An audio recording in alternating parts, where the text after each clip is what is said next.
మనం ఇంతవరకు ఇంటి ఓనర్ అయిన కాసిం గారితో మాట్లాడాం. ఇట్లాగే ఇంట్లో ఉంటున్న ఎవరైతే కాసిం వాళ్ళు ముసల్ గారు ఉన్నారు, వాళ్ళు అడుగుదాం ఒకసారి ఇల్లు ఎక్స్పీరియన్స్ ఎలా ఉందో. మేడం నమస్తే మేడం. బాగున్నారు మేడం? బాగున్నాను సార్. కొత్త ఇల్లు ఎలా ఉంది సార్? బాగుంది సార్, కొత్త ఎక్స్పీరియన్స్. ఎప్పుడు మనం పర్మనెంట్ హౌస్ కన్స్ట్రక్షన్ చూస్తుంటాం సార్, కానీ ఇది కొత్త ఎక్స్పీరియన్స్ సార్ మనకి. చాలా ఇది కన్స్ట్రక్షన్ అయ్యేటప్పుడు చాలా డౌట్స్ ఉన్నాయి సార్ నాకు.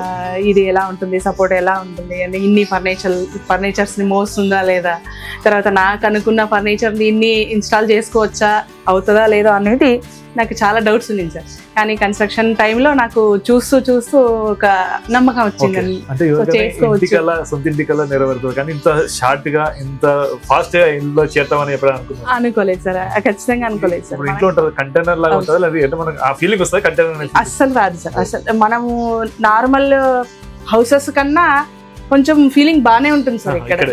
సార్ బాగుంటుంది. టెంపరేచర్ విషయంలో కావచ్చు, main sound sir, main sound plus temperature, ఇవి రెండు నేను ఊహించలేదు సార్. అసలు బయట సౌండ్ అసలు రాదు.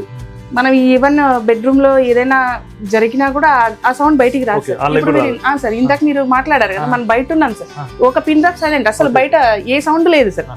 అలా ఉంది సార్, అసలు అనుకోలేదు సార్. అదొకటి ప్లస్ పాయింట్. ఎందుకంటే వర్షం వచ్చినప్పుడు కానీ అంతా పైన ఎక్స్టీరియర్ అంతా ఐరన్నే కదా సార్. సో వర్షం వచ్చినప్పుడు యాక్చువల్లీ సౌండ్ మనము డిస్టర్బెన్స్ ఉంటుందేమో అనుకున్నాం, కానీ అదే అస్సలు జరగలేదు.